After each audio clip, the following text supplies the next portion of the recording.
Hi, this is Charlie Jewett, and this is a basic recording on the strategies of home equity planning, which I talk about in my 28-page book, Two Ways to Be Debt Free. Some people call it a booklet, but I always called it a book. And where this book came from was in 2005. I read a book, I think it was 550 pages by Douglas Andrew called Missed Fortune, and part of it was the fortune that people are missing by following the age-old ideas of paying off your mortgage. And why has that changed over time? Well, a lot has changed. It used to be that mortgages were dangerous. If you had a mortgage, the bank could call the note due and you only had 90 days to pay them. Of course, that was a problem during the Depression. The banks got in trouble. They asked our ancestors for the money. People didn't have it, so they lost their homes. Well, right after the Depression, that changed. As long as you're making your payment on the mortgage, they can't take your house. So in some sense, the smallest payment you can have is the best. You'll see that I recommend having higher payments, but having higher payments that you can actually afford to pay, or that you pay with assets or with the equity themselves. But as long as you can make your payment, they can't take your house. So that comes kind of one of the most important things, is having money to pay the mortgage. That author wrote a book, 250 pages. So it went from 550 or whatever it is to 250. This is a small one. And I used to teach a seminar.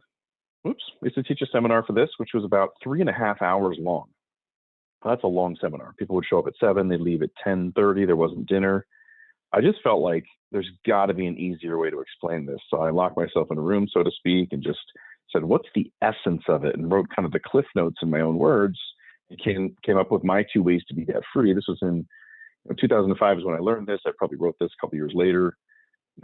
Thousands of people, maybe tens of thousands, have read this book at this point, and multiple insurance agents and financial advisors across the country are using it with their clients. But the picture that's most important to see from the book, you can read the book, you can download a free copy at jewettwealth.com, JEWETT wealth.com, or renovatingretirement.com. Both of those sites look very similar. You go to the resources tab or books or whatever it is, you can download it for free.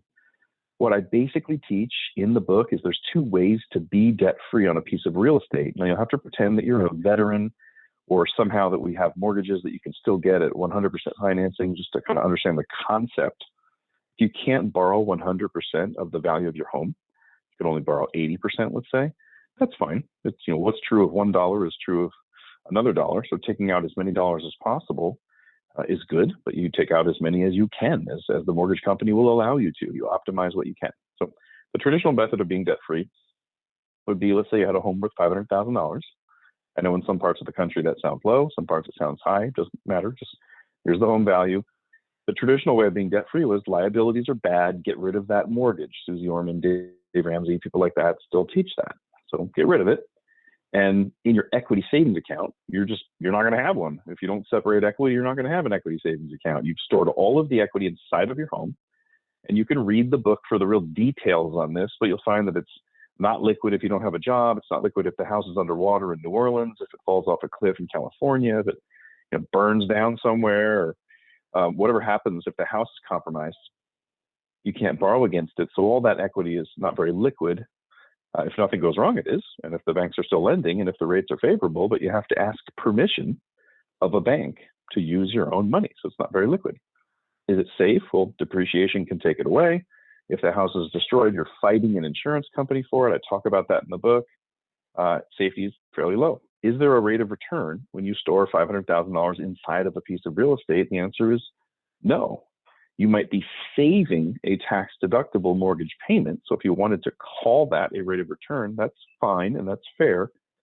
But that $500,000 is not earning compound interest. The value of the home, $500,000, will appreciate based on market appreciation.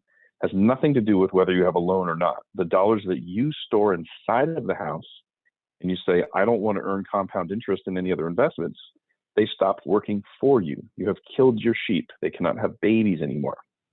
The 8th wonder of the world is compound interest. Time makes a huge difference.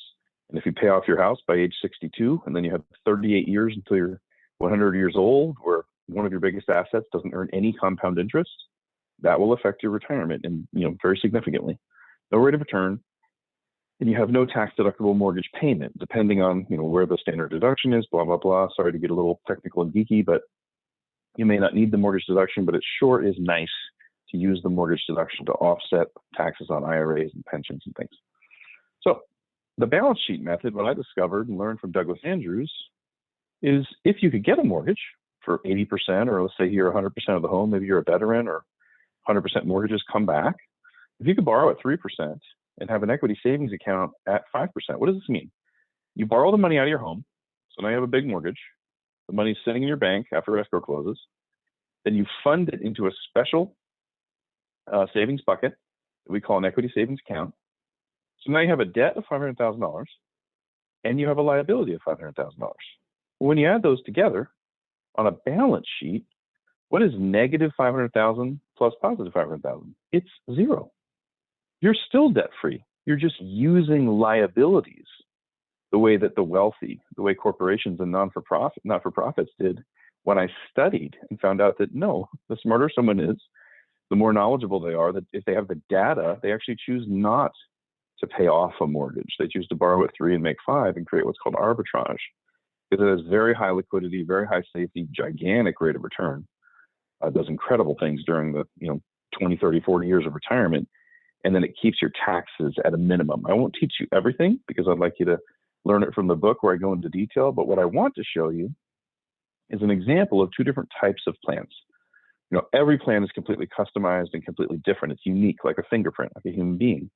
But there are 2 different types, 2 basic types of plans. And that would be if we're keeping your payments or your net costs the same when we get the bigger mortgage, or if we're increasing the expenses in your life. So let's look at a 50-year-old. HEP stands for Home Equity Plan, and say that there's no increase in the spending. And now, how would that happen? Here's a little example. We come down here and say this person has a 401k. We're not even going to talk about the balance right now, but they're putting $1,500 a month in pre-tax. This is income they're earning but not paying taxes on because they get the deduction, putting in $1,500 a month, but the employer's not matching. There's really no reason to be using the 401k. 401ks have higher fees than IRAs.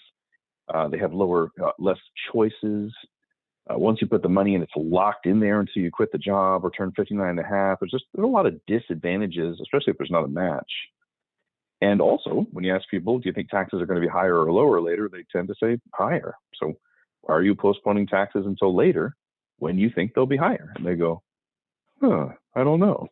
So a lot of people choose to redirect this, go ahead and pay taxes on it. We'll call it, $1,100 after taxes, just for an example, and invest it somewhere else. Well, in this case, I'm going to show you why they might invest it in a higher mortgage where they're renting some of their equity. Now, I use these numbers on purpose. I understand that in most places in the country, homes aren't worth $1 million. I happen to live in San Diego and work in San Diego and Honolulu. Well, I work all over the entire country, but I had offices in San Diego and Honolulu for a long time. And homes are around $1 million. But if in your town homes are worth $100,000, the concepts are still the same. But I chose $1 million on purpose to make math easy. And also because the highest mortgage you can have in the country and still deduct the payment. And by the way, this does not work on a cash out refinance, which we'll ignore just for the training because I want you to learn this conceptually. But when it's time to actually look at your situation, selling your home and buying another one, it has more deductions than just borrowing from the home you live in. But a lot of people love their house, so they're not going to move, which is fine. So we have $1 million mortgage. Someone owes $400,000, and here's their monthly payment, $1,800. All right. So far we have a payment that used to go to a 401k, but maybe we're going to redirect that. We've got a lot of equity sitting in the home doing nothing, $600,000. Here's what they currently pay. And they have a little bit of debt. This might be car loans, could be school loans, could be credit cards. I've done 2,000 financial plans. I see all kinds of loans over here, and $30,000 balance. Let's call it $500 a month. What I do, and usually a fact finder like this has all kinds of other stuff on it, annuities and 401k balances. I'm keeping it simple on purpose to just teach home equity planning. So what I normally do is say, what mortgage could we get? Sell the house and buy another one, or refinance. Let's just call it a refinance. That's fine. We'll ignore the tax deductions. And say they could have a $750,000 mortgage. We're going to call it 3.5%, which is higher than market right now, but it's a big loan. And they're going to pay off their current mortgage. Now, I don't have the number in here, but if you can see the math, it would be $350,000. So if they refinance, there was no closing costs, which I'm also ignoring just for now, because you are allowed to do mortgages where if you pay a little higher rate, the There's no closing costs. They wrap it all up in there. Closing costs are a choice you make with your advisor, so I'm just going to leave them out for now. Well, this mortgage here at 3.5%, if you can see this tiny little number up here, would be about $3,400 a month. What was their current mortgage? If you remember, it was $1,800 a month. I got that from here. All right. Well, if I'm increasing it from $3,400 to $1,800, isn't that a negative? I don't know, what would that be? 200, that would be $1,600 a month times 12. We're increasing their mortgage by this much, $19,200. So most people, if they didn't have help from an expert, the person that gave you this video, if you didn't have someone like that in your life, people don't even consider doing this. They go, why would I want my payment to be higher? That's terrible. Well, the reason you want your payment to be higher is because you get $350,000 of your net worth, your hard-earned money, that is now not sitting there doing nothing for the next 30, 40 years, but can go to work for you. You're renting something. It's like when I hire an assistant or I hire a junior financial advisor. I have them doing work and earning money, but what am I hoping? I'm hoping I'm earning more than I'm paying them. Same thing with home equity planning. We're renting the money. We're employing it. You're paying $19,000 a year for the use of $350,000. Even at 10%, it would make $3,500. So at 5%, $35,000. At 5%, it would make what? Almost this. So I'm going to show you how this works. There's a little bit of debt, if you remember. $30,000 of debt right here. Now, if we pay this off with some of the equity, that frees up $500 a month, which used to be paid into someone else's pocket, Chase Bank or Citibank or American Express or some car company, Toyota. This is sending money to someone else, but if we pay this off and you use this to rent your home equity and invest in yourself, that's a huge upgrade already. So yes, we have a mortgage that's $19,000 more, but now we have $6,000 a year, $500 a month, to go towards that higher payment. All right. What about this one here? You look up here, it says 1,100 times 12.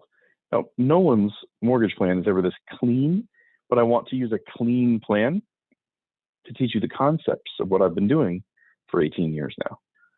If someone is putting away $1,500 a month pre-tax and not being matched to use an expensive investment with pretty bad choices, and then you say, do you think taxes are going to go up or down? They say up.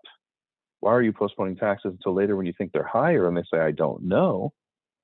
If they can pay, 22%, 24% tax bracket or whatever, something reasonable today and get it over with, might as well put that back in their paycheck. My estimate, we can always find out, but my estimate is they're going to end up with $1,100 for my example. All right. We have $1,100 that used to go into an inferior investment, 401k, times 12. That's this much money. That can now go towards paying the higher mortgage to rent the $350,000, but we paid off $30,000 of debt. So do we have $350,000? We don't. We have $320,000. New mortgage, pays off the old mortgage. There's $350,000 left, shows up in the bank after escrow. We choose to pay off debts with $30,000. We have this sitting in the bank, new payments on the mortgage, but this is what used to go to debt and inferior investments. We're redirecting it. This is a budget neutral plan. 100% of the home equity plans that I've built, even if somebody owns a home free and clear, and I put a gigantic mortgage on it and therefore give them a payment of $4,000 or $5,000 a month, 100% of the plans that I build are budget neutral. It never costs more money out of pocket to pay for a mortgage because we always find a way to put that, to give you an income equal to your new mortgage payment. In this case, it's just a redirection. So we have this amount of money that can go into an equity savings account bucket. Most of you will probably know, if you've never heard of it, you probably need to read the book or some other materials before getting to this point. But if you've never heard of it, we use a specially designed type of life insurance product to store home equity. Why? Because we love life insurance? No. Why? Because you love life insurance? No. Because there's some features that we need. If it's going to be home equity, we can't put it in the stock market because you take it out of your house, say, well, if it's in the house, I could lose it if the house depreciates. And you stick it in the stock market, and what could happen? You could lose it. So we can't use growth options that can go backwards where you can lose money.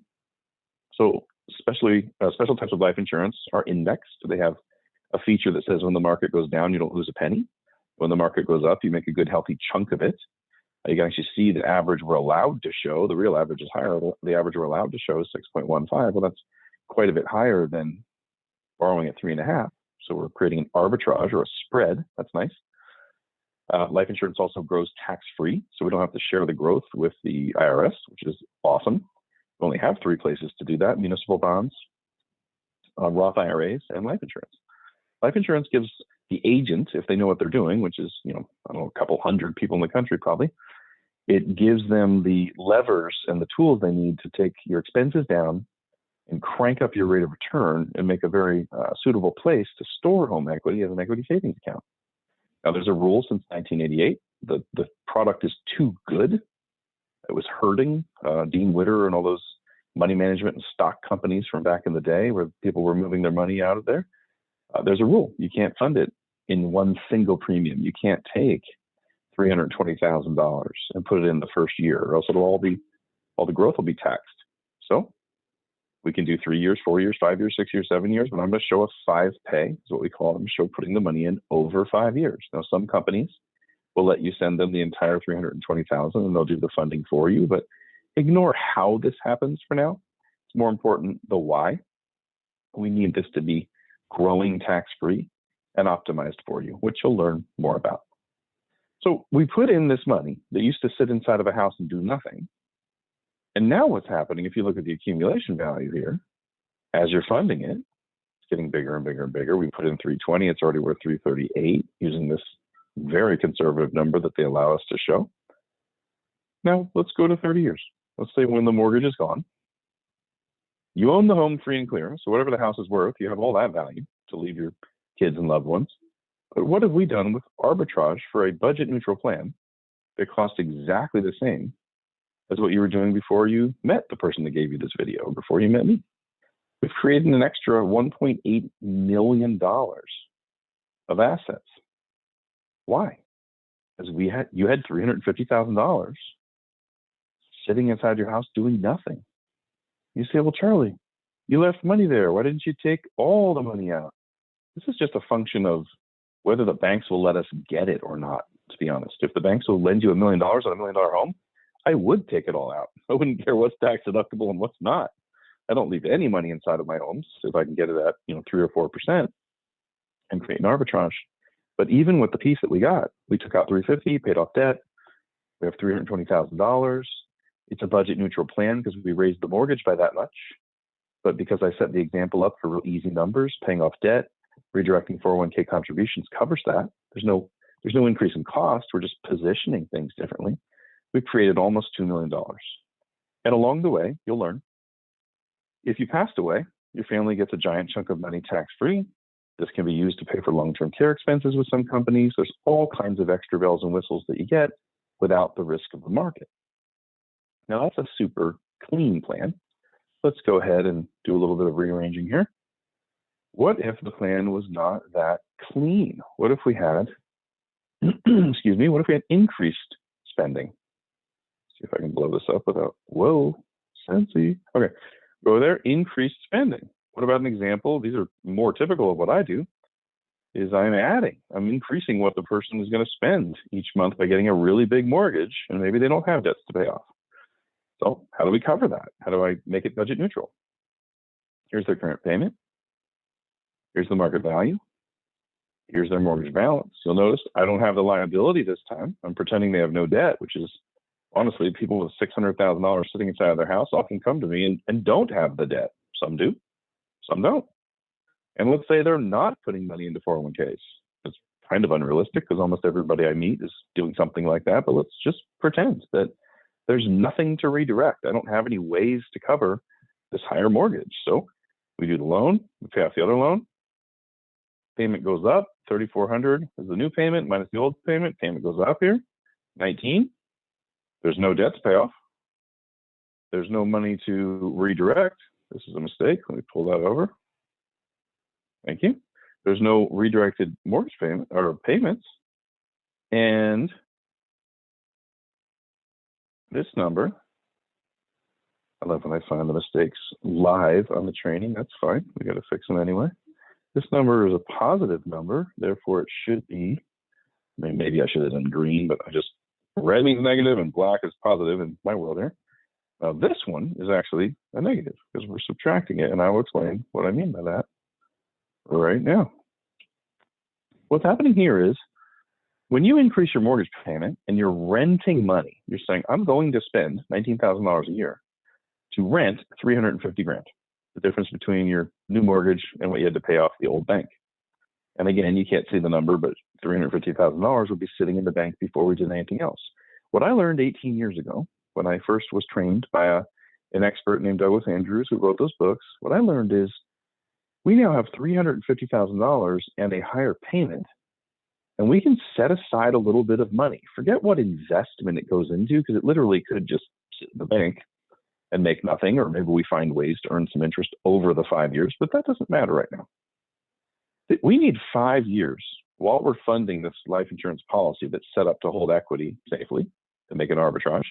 We need 5 years where this mortgage is covered and it is not coming out of your pocket. I promised all plans are budget neutral.